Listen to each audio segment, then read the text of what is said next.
akan membahas terkait dengan soal ini ya, tes kerja di bidang akuntansi.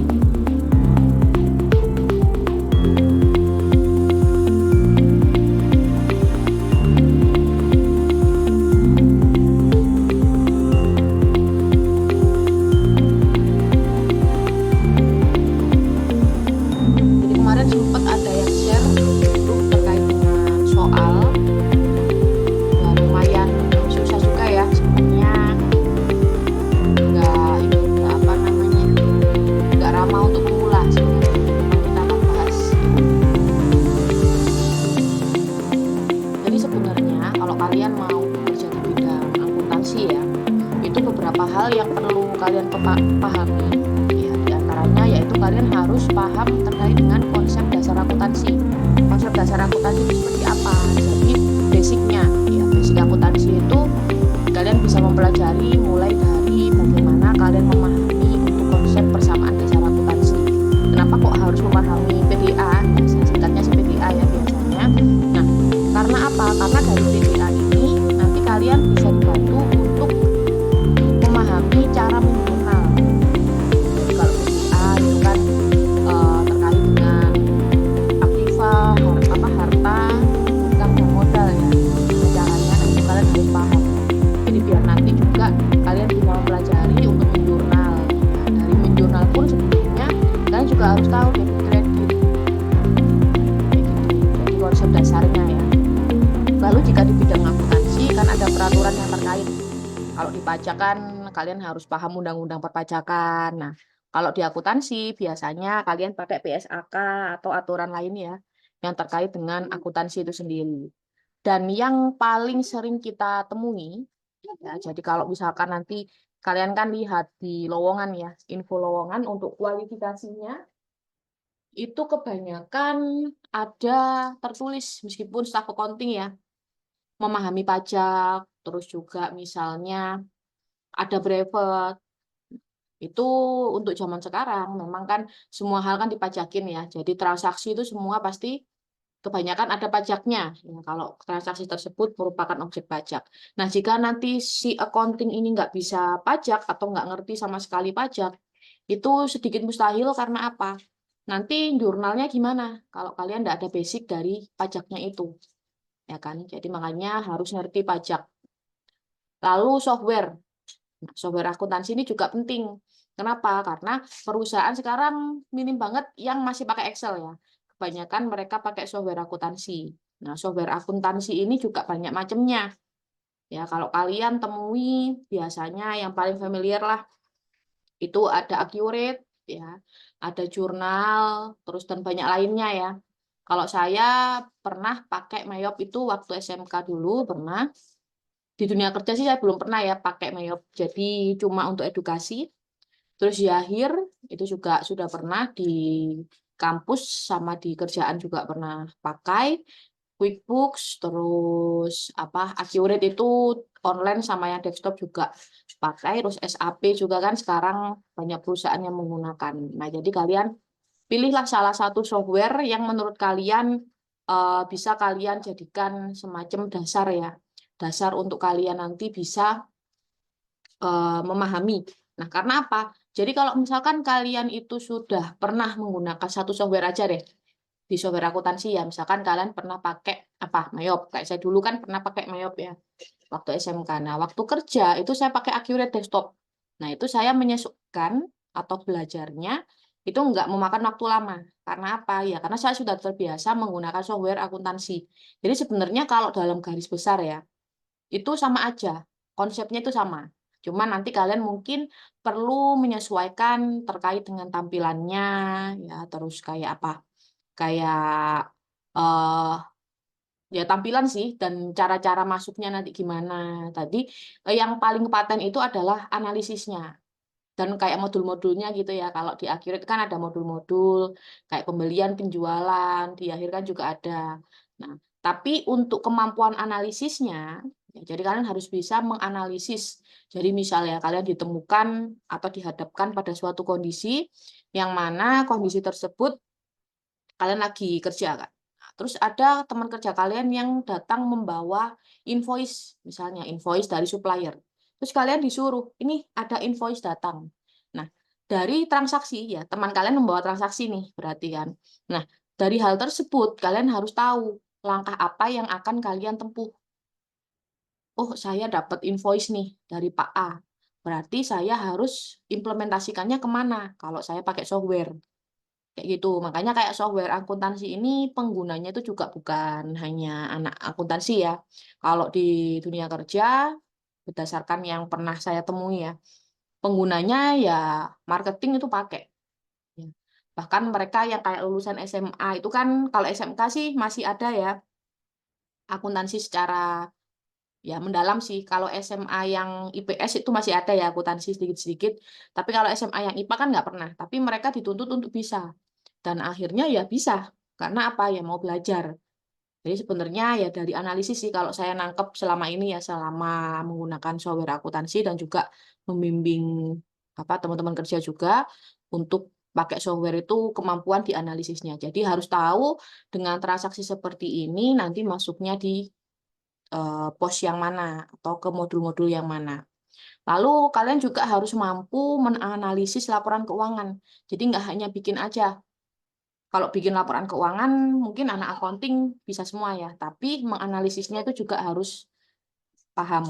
Jadi kalian harus bisa membaca posisi keuangan. Jadi dengan neraca misalnya ya, dengan kas sekian, terus apa dengan hutang sekian itu gimana nanti dampaknya bagi perusahaan.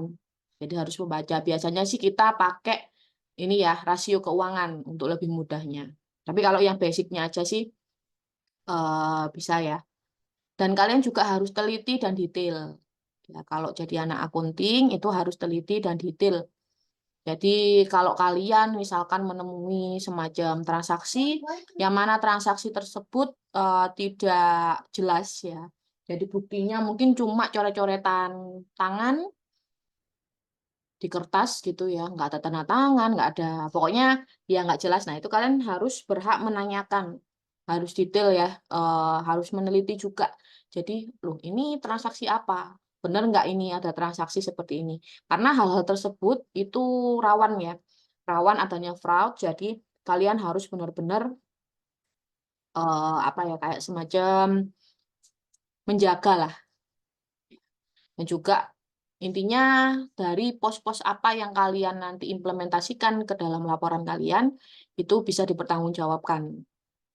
Lalu kalian juga harus memegang teguh etika profesi. Jadi etika dalam bekerja, apalagi profesi sebagai seorang akuntansi, akunting, itu juga harus kalian pegang.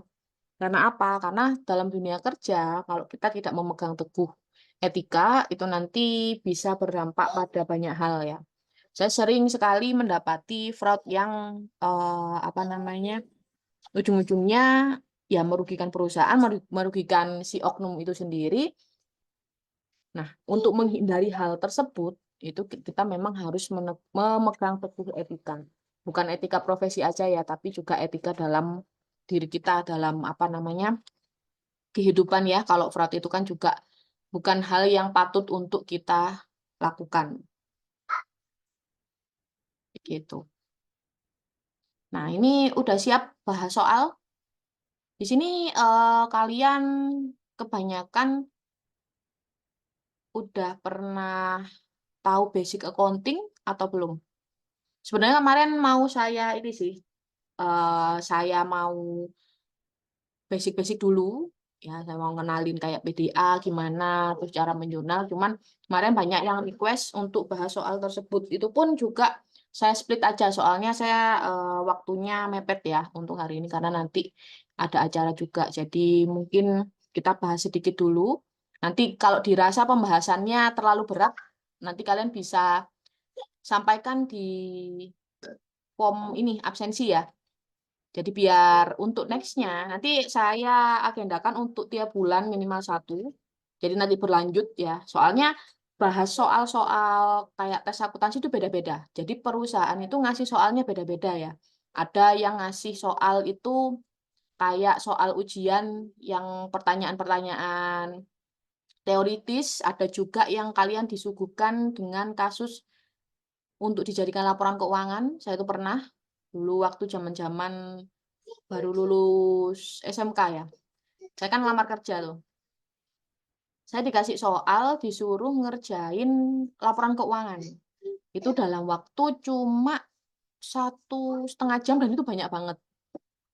Nah, itu bagi saya sudah hal yang serem ya. Ternyata waktu udah ini ya, habis apa namanya, lulus kuliah kan. Jadi waktu itu saya SMK, saya kerja dulu 2 tahun baru kuliah.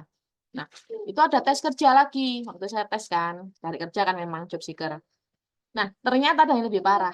Disuruh bikin laporan keuangan, siklus, benar-benar siklus yang dari kalian bikin jurnal umum, terus ke buku besar, pokoknya lengkap.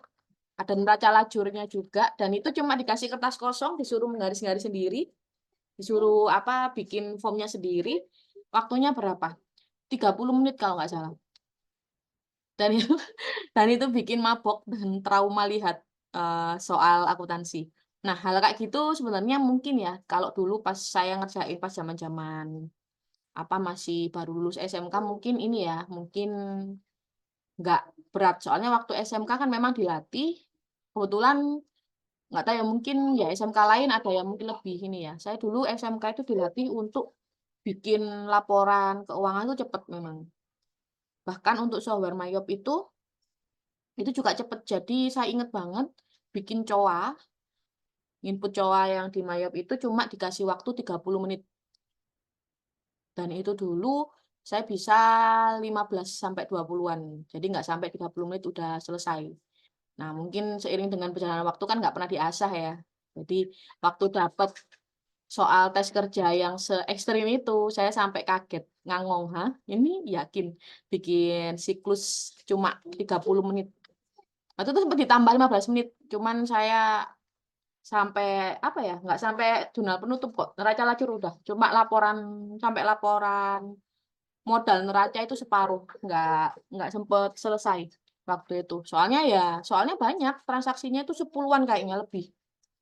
Ya meskipun transaksi cuma 5, tapi kan kalau siklus kan banyak ya. Belum garis-garisnya. Kalau dikasih formnya sih enak tinggal ngisi ya.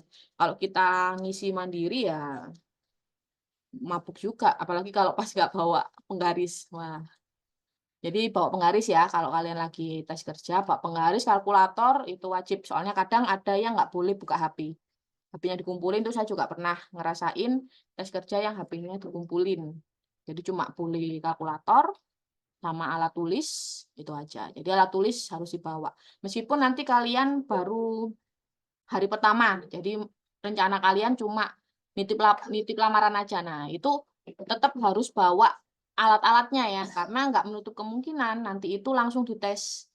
Saya sering juga dapat gitu dan saya juga sering melakukan ya. Jadi anak yang baru cuma rencananya mau nitip lamaran aja tapi langsung saya tes juga pernah ada. Gitu, oke. Kita mulai ya. Di sini ada studi kasus, ada beberapa studi kasus. Oh ya, nanti ada kuisnya. Jadi di absensi nanti kalian isikan di situ kuisnya. Nanti akan saya undi untuk dapat voucher. Nah, sini studi kasus. Nah, sambil buka Excel ya.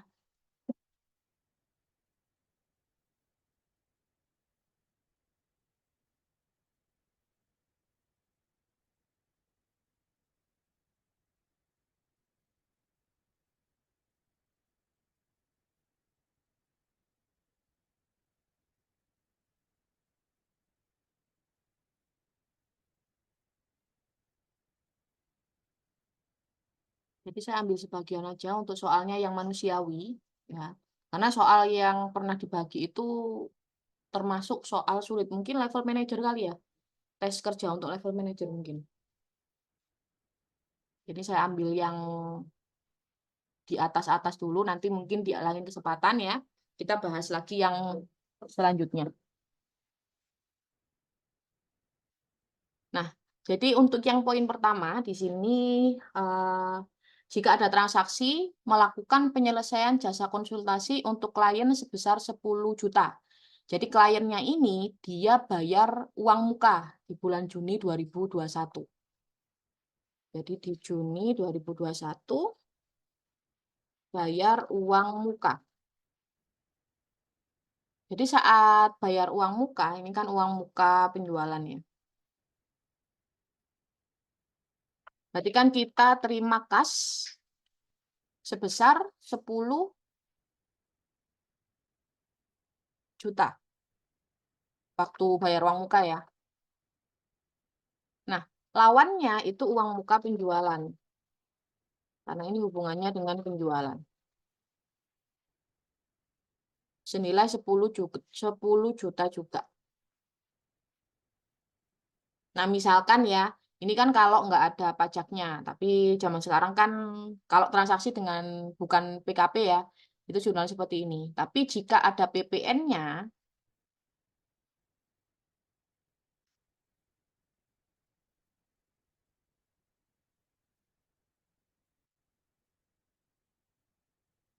keluaran.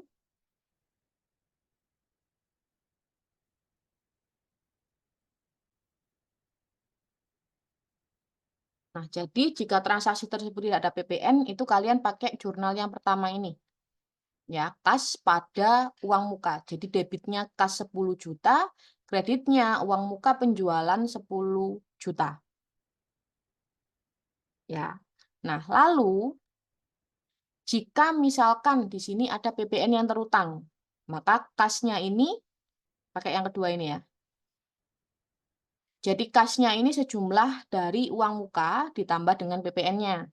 Ya, karena nanti PPN-nya ini dia akan dititipkan ke kita ya. Jadi nanti kita yang berkewajiban untuk bayar. Jadi kasnya ini 11.100.000, lalu kreditnya uang muka penjualan tetap 10 juta, tapi ada PPN keluaran 1.100.000. Kayak gitu. Kalau zaman sekarang sih ini sering dipakai yang seperti ini karena banyaknya PKP ya sekarang. Kayak gitu. Nah, ini saat bayar uang muka. Lalu saat realisasi. Jadi saat realisasi kita anggap ini bulan apa? Juli ya, nggak ada bulannya. Juli 2021. Realisasi pendapatan. Nah, berarti nanti uang muka penjualannya didebitkan, lawannya adalah pendapatan sejumlah 10 juta.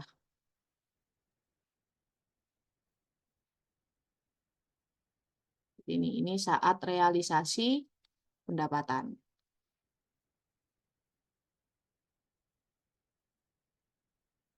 Ya, ada pertanyaan atau ada yang punya jurnal lain. Jadi sebenarnya dalam menjurnal itu juga persepsi ya. Soalnya kadang itu beda.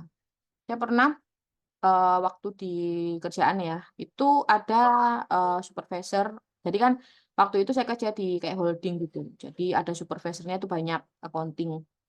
Itu tuh ada supervisor yang misalkan dia menghendaki jurnal itu dengan A gini ya, dengan tipe A. Terus supervisor lain tipenya B. Nah, tapi sama-sama benar. Nah, itu juga sering terjadi. Ya, mungkin ada yang punya jurnal lain saat kalian melakukan realisasi pendapatan yang ada uang mukanya.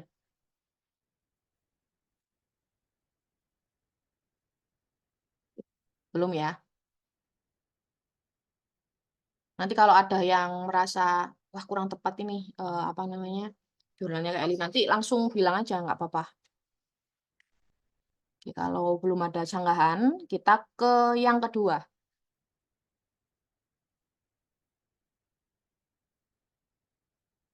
Mengakui biaya listrik bulan Desember 2021, di mana tagihan listriknya bulan Desember baru akan muncul di Januari 2022. Estimasi tagihan listriknya 10 juta. Nah, ini sering banget juga kejadian. Ya. Jadi, kayak gini, saya sering dapat itu karena kan saya kalau bikin laporan, itu kan saya juga ngecek atau punya list di mana biaya-biaya yang pasti terjadi. Ya, jadi kalau kalian nanti jadi accounting misalkan ya, sebelum kalian menyajikan laporan keuangan, kalian harus ngecek, wah biaya yang biasanya terjadi ini udah masuk semua belum ya? biasa terjadi, yang sering apa ya, bukan sering, yang pasti terjadi di mana, di setiap bulannya itu ada semacam gaji, ya. Terus kayak biaya listrik, air, telepon, terus misalkan perusahaan kalian ini pakai jasa kebersihan, itu juga kan nanti ada ya biaya kebersihan atau apa. Terus mungkin ada biaya sewa dan lain-lain, intinya biaya wajib yang ada di perusahaan. Nah, itu kalian harus ngecek. Jadi nanti kan saat kalian menyajikan laporan keuangan, kalian cek kan laba ruginya. Di list beban-beban itu kalian cek. Oh, belum nih. Saya biasanya pakai, kalau misalkan saya cek ya di vendornya. Saya telepon misalkan yang belum itu biaya listrik. Ya, seperti contoh yang tanggal 2. Saya cek, oh ini saya belum dapat tagihan listrik ya. Misalkan nanti si vendornya bilang, oh ya belum, atau oh sudah, tapi kita belum menerima, kan nanti kita bisa cek ya di Satpam atau apa. Nah, tapi saat nanti misalnya si vendor bilang, oh ya belum kami hitungkan, nanti estimasi tanggal 10 lah bulan berikutnya gitu kan. Nah, berarti kan kelamaan karena kita mau closing. Nah, biasanya kita bisa pakai nilai asumsi dulu. Kayak gitu, atau kayak estimasi ya. Atau mungkin jika nanti si mana vendornya udah ada nilainya, itu nanti kita bisa pakai. Jadi kita bisa minta invoice sementara atau apa untuk keperluan kita jurnal. Nah, jadi meskipun tagihan itu belum kita terima, tapi karena dia ini adalah biaya di bulan Desember, maka kita harus tetap masukin realisasi. Ini biaya listrik ya. Nah, masukinnya itu dengan biaya listrik pada hutang biaya. Jadi dihutangkan dulu. Mau nilainya asumsi atau nilai tetap harus diisi. Jadi nanti ini kan saat di Desember 2021 ya. Nah, nanti saat di Januari 2021 kita tinggal bikin hutang biaya pada kas saat kita melakukan pembayaran untuk biaya listriknya. Gitu. Jadi tetap harus di jurnal dibiayakan. Soalnya sering ya dulu itu kalau saya ngecekin jurnalnya staff gitu, kadang mereka ini langsung dibiayakan ya saat menerima tagihan di Januari. Nah, itu nanti kan bisa bikin kayak apa ya? Jadi itu kan bukan biaya Januari ya. Biaya Januari kan nanti bisa double. Desember biaya listriknya kosong, Januari ada 2. Karena biaya listrik Desember sama Januari sama-sama masuk di Januari. Itu pakai cash basic kalau kayak gitu biasanya. Cuman kita pakai accrue ya. Kebanyakan pakai accrue. Nah, seperti ini. Jadi harus tetap dibiayakan. Ada yang pernah ini mendapati case seperti ini? Ini sering sih. Menurut saya paling sering kejadian untuk kita menghutangkan biaya yang belum kita bayarkan agar biaya tersebut bisa masuk sesuai dengan bulan apa ya? Bulan terbebannya. Jadi kalau biaya Januari ya harus masuk di laporan Januari. Nah, caranya dengan kita menghutang biayakan. Ini Januari membayar biaya listrik.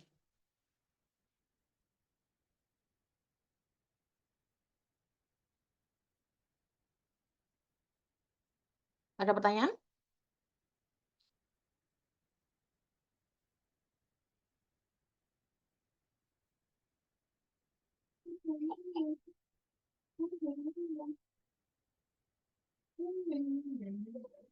Oke, kalau belum saya lanjutkan ya. Di poin ketiga, jadi di bulan Oktober 2021, PTX membayar asuransi untuk periode 1 tahun ke depan sebesar 120 juta. Nah, jadi untuk asuransi atau biaya-biaya lainnya, ya, kita itu harus melihat. Jadi dia ini nanti bayarnya itu untuk berapa periode. Jadi saat kita membayar untuk 2 periode ke atas, ya misalkan kayak setahun ini atau mungkin 6 bulan, nah itu kalian harus memasukkannya di asuransi atau di biaya dibayar di muka. Tapi jika kalian nanti memasukkan di biaya dibayar di muka, itu di setiap akhir periode kalian akan ada kewajiban untuk bikin penyesuaian. Ini kita bikin jurnal untuk Oktober 2021 dulu. Saat bayar asuransi. Berarti asuransi dibayar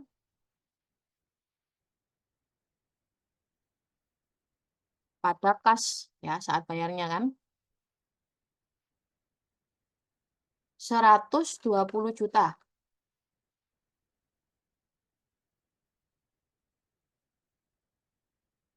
Ini saat bayar. Lalu nanti kalian di akhir bulan, ini misalkan untuk periode November 2021 sampai Oktober 2022. Nah, nanti kalian di November saat bikin penyesuaian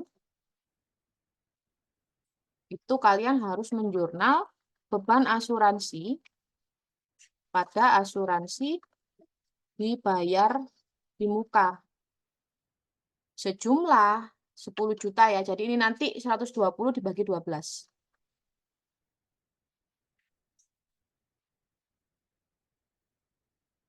Nanti tiap bulan sampai habis. Jadi asuransinya sampai habis. Jadi jurnal ini itu tujuannya adalah memunculkan beban yang memang menjadi beban di November ya, dengan mengurangi asuransi dibayar di mukanya sesuai dengan yang udah terrealisasi. Jadi kayak semacam ini adalah jurnal untuk realisasi. Benar nggak sih yang udah terrealisasi itu ya sejumlah 10 juta tiap bulannya. Tapi nanti sesuai dengan bulannya masing-masing. Nanti 12 kali sesuai dengan periode asuransi tersebut. Kalau 1 tahun kan nanti 12 bulan ya. Kalau 6 bulan, setengah tahun ya berarti cuma 6 kali aja kalian bikin penyesuaian ini. Kayak gitu. Nah, ini juga harus ini ya, harus benar-benar teliti. Jadi kan harus teliti. Dan saya juga sering menemukan ada yang langsung di jurnal ke beban. Itu salah. Kalau misalkan di soalnya ini nanti apa namanya? Di soalnya ini nanti bunyinya itu PTH membayar asuransi untuk Oktober. Baru kalian menjurnalnya adalah beban asuransi pada kas. Tapi kalau bunyinya membayar asuransi untuk periode 1 tahun, berarti jurnalnya nanti asuransi dibayar di muka pada kas. Kayak gitu. Ada pertanyaan. Ya, nanti rekamannya di-share nggak ya enaknya? Ya, ini ada pertanyaan lagi. Tiap akhir bulan dibikin penyesuaian. Iya, benar. Jadi nanti tergantung periode. Kadang kan saat perjanjian untuk bayar kayak asuransi atau sewa pun ya, yang mungkin nanti pada 1 tahun, nanti kan ada perjanjian. Sewanya misalkan dari November sampai Oktober. Jadi nanti November 2021, Desember sampai Oktober 2022 itu kalian harus bikin jurnal yang ini. Ya, bikin jurnal yang ini. Tiap bulan sampai habis. Nah, ini biasanya ya, biar tidak kebablasan untuk bikin jurnal, kalian bisa bikin tabel. Misalkan tabel penyesuaian asuransi.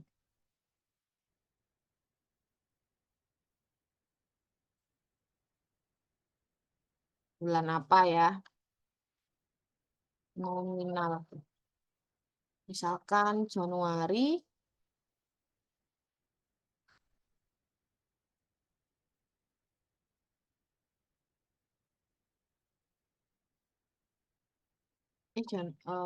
November ya. Sorry, sorry.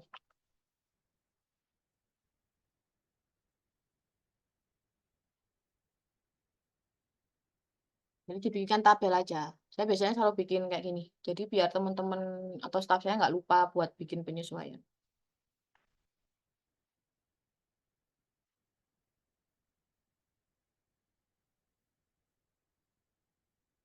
Jadi 10 juta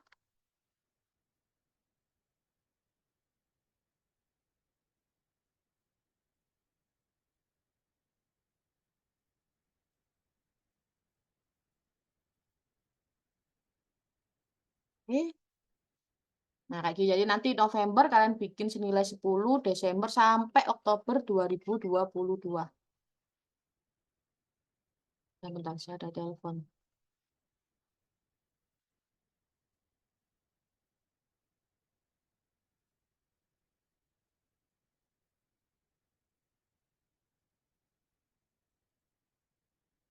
Nah, kayak gitu ya. Nanti tiap bulan harus bikin.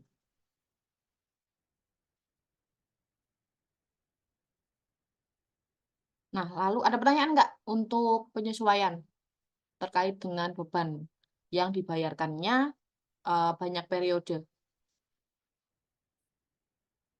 Jadi nggak cuma setahun ya, bisa 2 tahun atau bahkan sewa gitu kan kadang ada yang 5 tahun langsung, itu juga harus disesuaikan berarti 5 tahun nanti menyesuaikannya.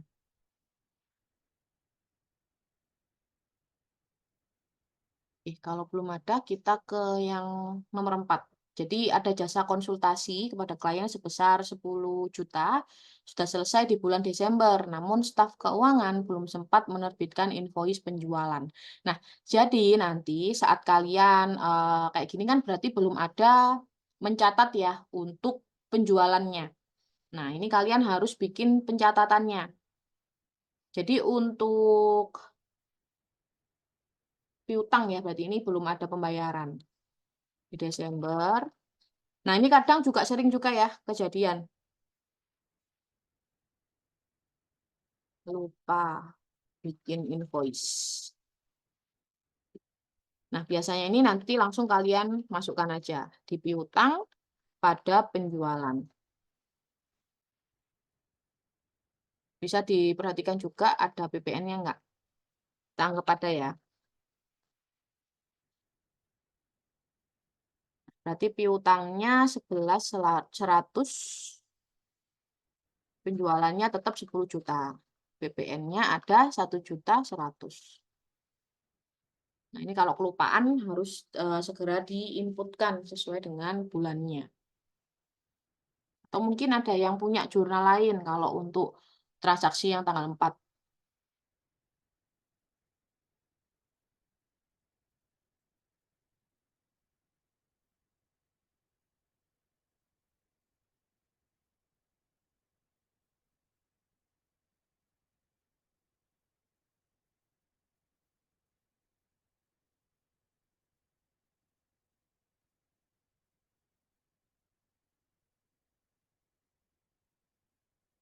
Masih aman ya. Oke, kalau gitu kita next. Gimana? Soalnya susah susah banget apa enggak menurut kalian? Masih aman, Ibu. Aman ya.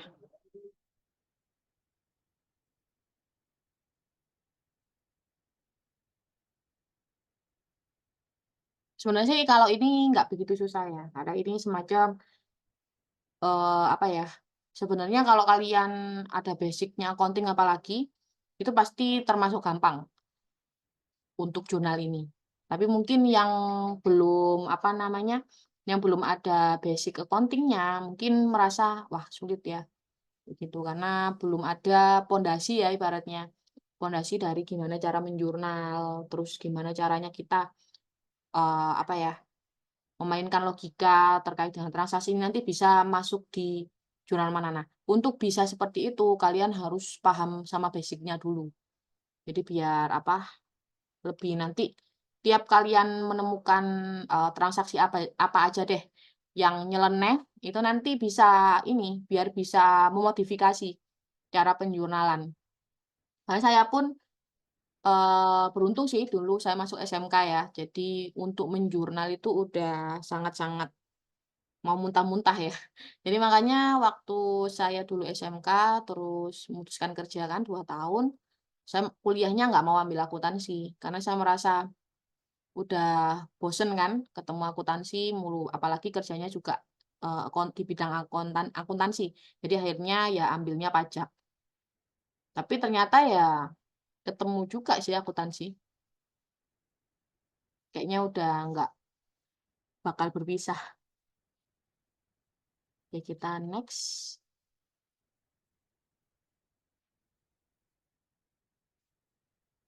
Ya kalau masih newbie itu ini kalian harus yaitu belajar basicnya dulu, terus sering-sering latihan.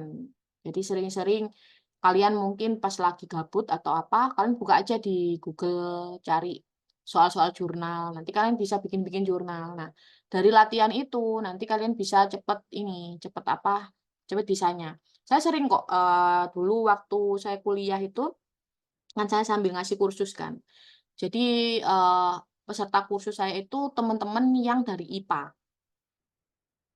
Itu ini ya, kayak adik tingkat gitu kan, dari IPA itu merasa kesulitan buat mereka, apa namanya, memahami untuk bikin jurnal kayak apa ya. Apalagi kalau di pajak itu, saya dulu akuntansi cuma berapa semester ya, itu pun langsung ngebut. Jadi 1 semester gitu perusahaan jasa sama dagang. Terus nanti saya lupa sih apa detailnya itu akuntansi apa gitu namanya, bentar ya. Coba sih saya lihat, kita nggak transkrip.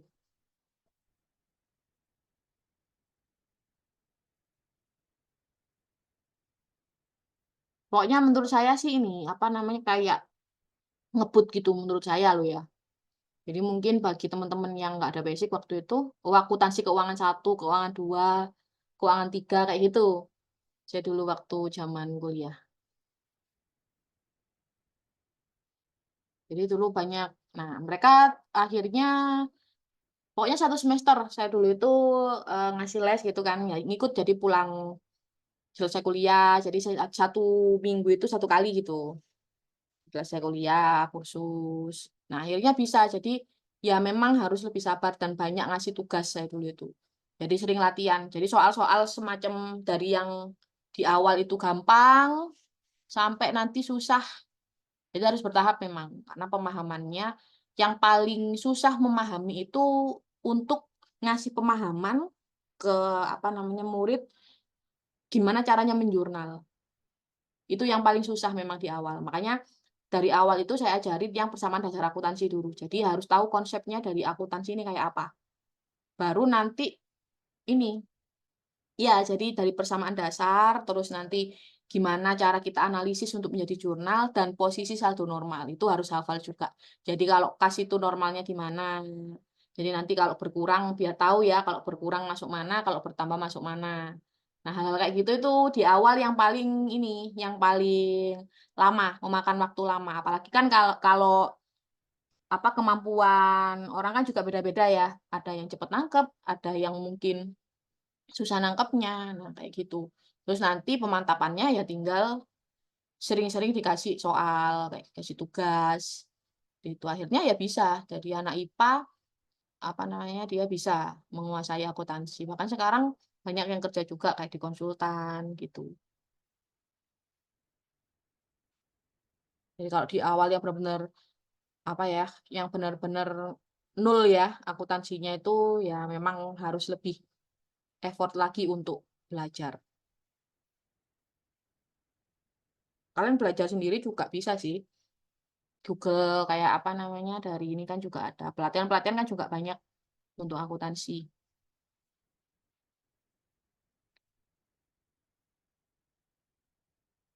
Oke, kita lanjut ya. Oh ya, ini tadi kayaknya hmm,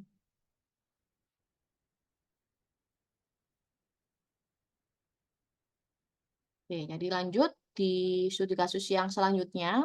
Jadi kita ada menjual 10 unit barang kepada customer sebesar 1 juta per unit.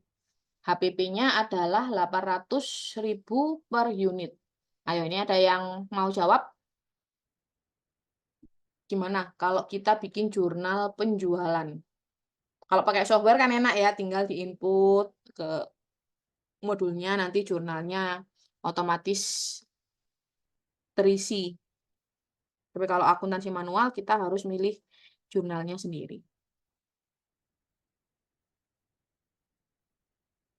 Ayo, ada yang mau?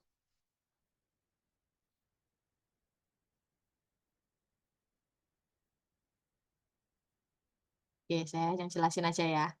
Jadi untuk penjualan, jurnal penjualan,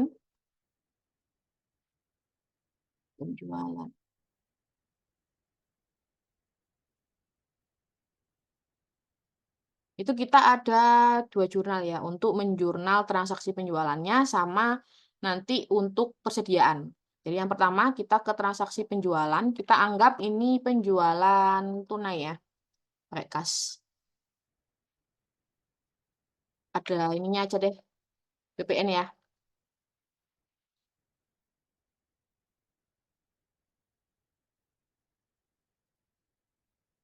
1 juta dikali 10 berarti 10 juta. Kasnya di sini 11.100, penjualannya 10 juta, 1.100.000.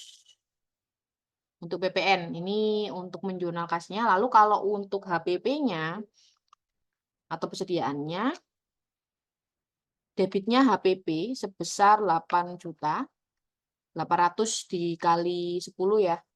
Kreditnya persediaan barang dagangan. Jadi barang dagangannya berkurang 8 juta. Jadi HPP ini saldo normalnya di debit ya.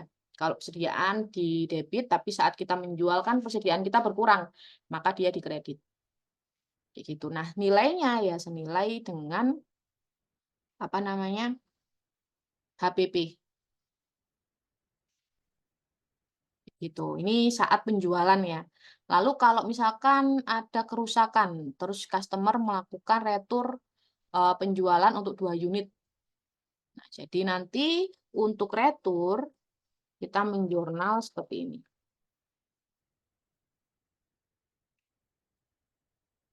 Retur penjualan kas. Oh, retur ada ininya ya, ini ada BPN-nya. BPN keluarannya harus diretur juga atau didebitkan juga.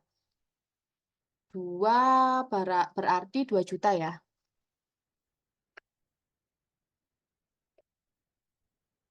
Kali 11%.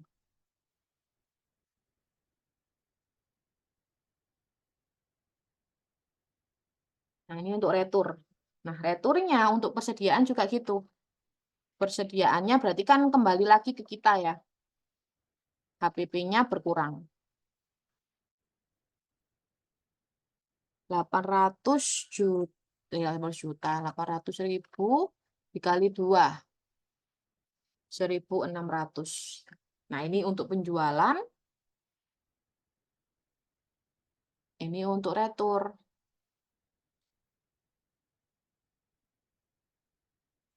Ada pertanyaan?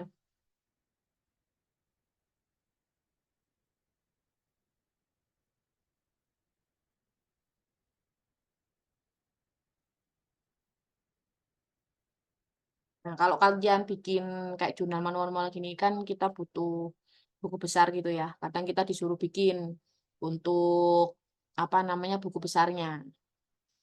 Nah, itu juga harus ini.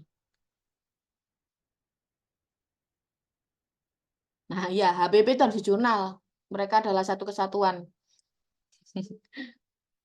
Jadi kalau ada penjualan, apalagi kalau manual ya, kalau pakai software sih enak, tinggal 1 kali. Nanti jurnal yang dihasilkan ada 2.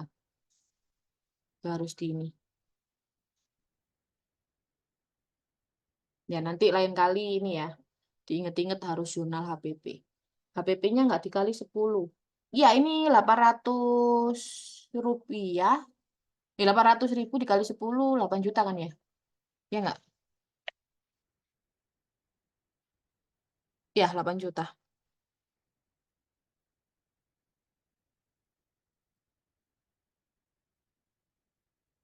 Pas retur pun juga harus memperhitungkan persediaannya kembali 1.600.000 sama HPP-nya. Nah, biasanya saat di retur ini kan persediaan itu kita ini ya ada perlakuannya beda-beda. Jadi saat misalkan ya persediaan yang diretur atau barang yang diretur itu benar-benar rusak banget yang ternyata supplier kita nggak mau nerima retur kita. Kadang kan saat ada retur dari pelanggan, kita akan juga mereturkan ke supplier kita.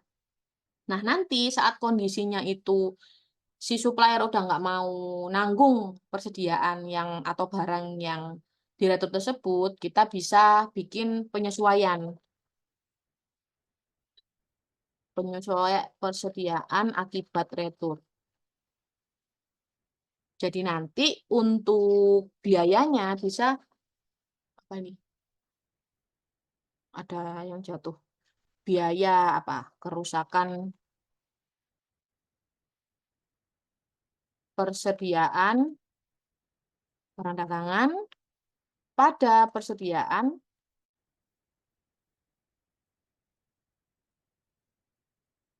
senilai HPP-nya tadi. Senilai yang terretur tadi. Jadi kita yang rugi ya kan, karena barangnya udah nggak bisa apa-apain, diretur ke supplier pun nggak diterima, kita mau jual pun juga nggak bisa, ya kan? Jadi otomatis harus kita bebankan, jadi menjadi apa namanya biaya untuk perusahaan yang mengurangi laba kita, kayak gitu untuk retur.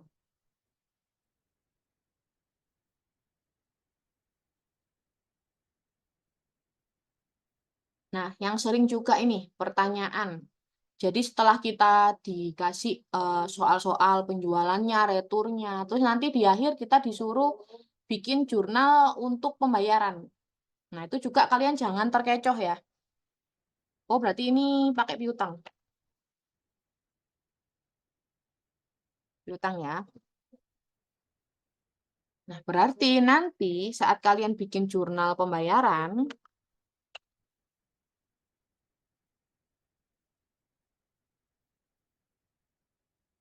debitnya kan kas ya, pada piutang.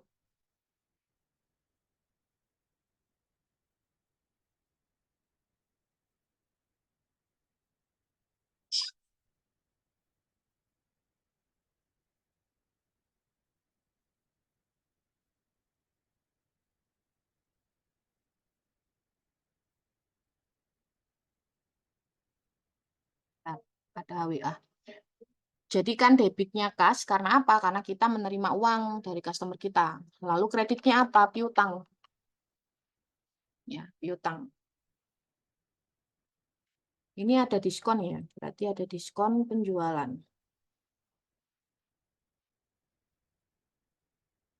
Biaya kirim itu kita masukkannya di pendapatan lain-lain atau apa ya. Jadi sebenarnya untuk biaya kirim ini bisa kalian itu misal ya, kalian mengirimkannya pakai mobil box kalian atau pakai mobil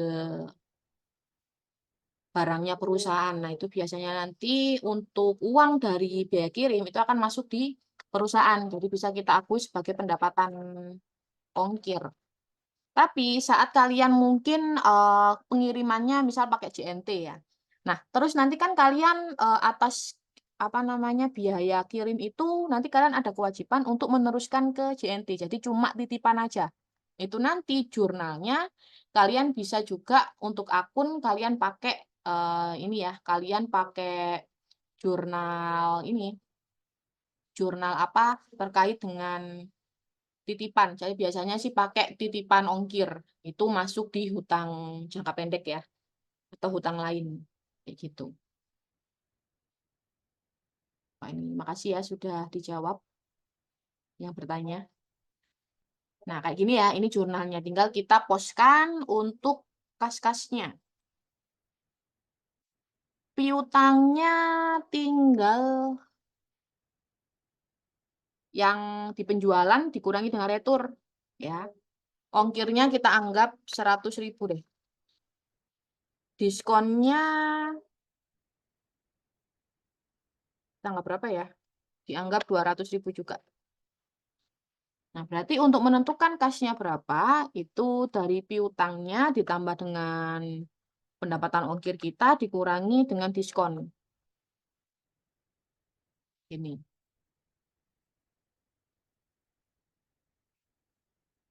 Seperti inilah jurnal yang dihasilkan saat kita melakukan pembayaran. Jadi, saat ada pembayar dari customer, itu kalian harus benar-benar memperhatikan. Yang biasanya jebakan itu adalah ongkir. Jadi mau di penjualan atau pembelian itu pasti namanya ya biaya kirim atau ongkos kirim. Tapi perlakuannya beda. Saat kalian perlakuan ongkir ya. Di penjualan dianggap pendapatan atau hutang. Kalau di pembelian dianggapnya biaya. Kenapa? Karena saat kalian melakukan penjualan lalu ada ongkirnya, itu uang customer masuk ke kalian. Nah, masuk ke kalian ini bisa kalian anggap sebagai pendapatan. Kalau misalkan yang mengirim barang itu adalah dari pihak kalian sendiri, ya. Tapi kalian juga bisa mengakui sebagai hutang titipan ya, atau titipan ongkir yang nantinya akan kalian teruskan ke yang pihak ongkir. Apalagi kalau kalian nggak ambil untung ya untuk ongkirnya. Nanti itu bisa cuma numpang lewat aja. Jadi biar tidak diakui sebagai pendapatan karena nanti kan ada pajaknya juga itu pasti. Kalau pembelian, karena kita membayarkan ke supplier, biasanya kita akan menganggapnya sebagai biaya. Gitu, untuk ongkir. Ini harus jangan terkecoh ya.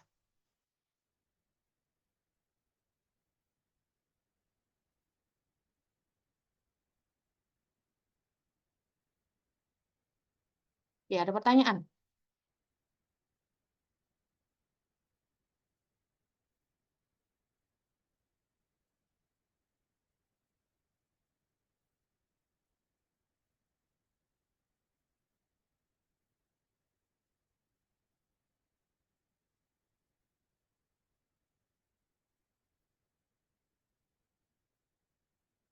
Silakan yang mau bertanya.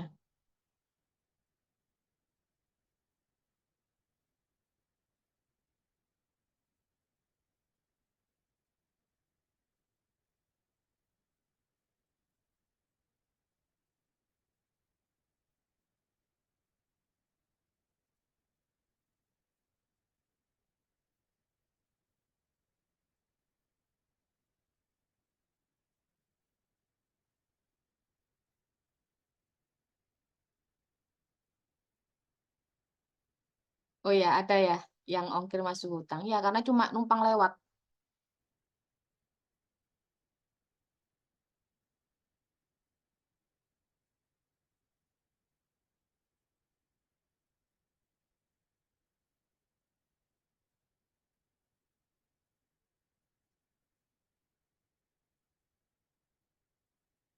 Biasanya kalau PPh-nya itu pasal 23 untuk ongkir.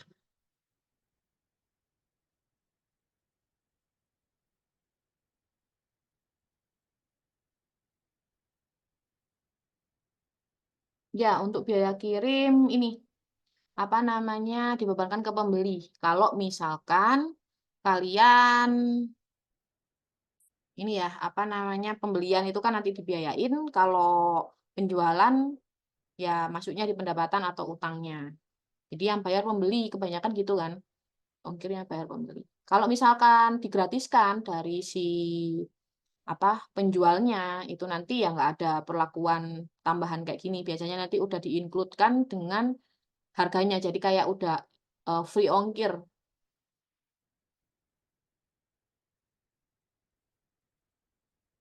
seperti itu. Oke, yang lain, ayo silakan yang mau bertanya. Nah, ini ada tugas atau kuisnya. Kalian nanti bisa isikan di link. Bentar saya dropkan. Nanti ada ini ya undiannya buat yang jawabnya benar atau bahkan nanti semua bisa ikut undian.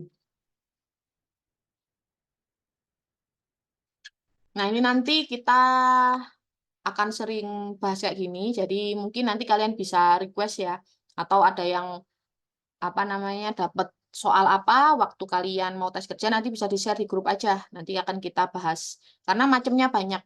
Rencana sih nanti untuk next eventnya mau yang ini bikin siklus. Karena itu kayaknya pasti ya. Pasti ya kalau kita tes accounting disuruh bikin siklus. Ditulis tangan kan? Dikasih kertas HBS kosong. Nah, siklus itu ada yang perusahaan baik ini dia siklusnya basic ya. Tapi kalau perusahaan yang atau perusahaan gede mungkin ya, itu siklusnya jelimet. Kerjanya jelimet apa rumit, itu juga ada. Ya, intinya sih poin ini yang perlu kalian perhatikan. Nah, ini adalah hal-hal, apalagi kalau zaman sekarang saingan banyak ya. Itu pun kalian juga harus banyak-banyak apa namanya ngasah skill, ikut-ikut kayak apa pelatihan, mungkin kalian magang ya kayak gitu. Terus mungkin ikut brevet pajak.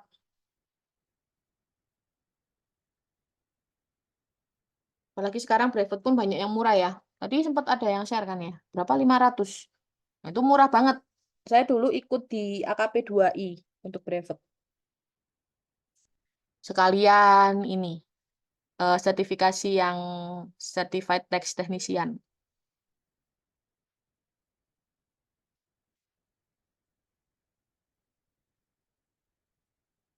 Oke, ada pertanyaan? Nanti yang saran untuk next eventnya mau gimana, nanti bisa diisi aja yang di Google Form ya. Biasanya kalau Excel kan Tommy yang isi. Kalau kayak seputar kalian request akuntansi atau mungkin pajak, itu nanti biasanya mungkin ya semoga aja saya pas ada jadwal kosong ya, itu pasti saya yang isi. Ini tadi sebenarnya mau jam 8, cuma saya ada pertemuan nanti jam 8, jadi saya majuin.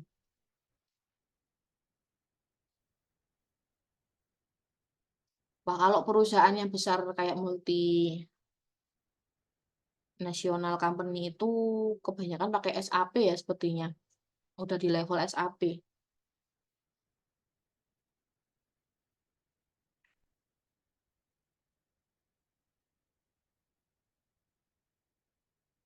Kalau saya sih biasanya lebih handle ini apa pakai Accurate kebanyakan. Sebenarnya software kan banyak, kayak Mayop itu kan juga software, cuman dia itu lebih ke edukasi. Jadi kebanyakan ya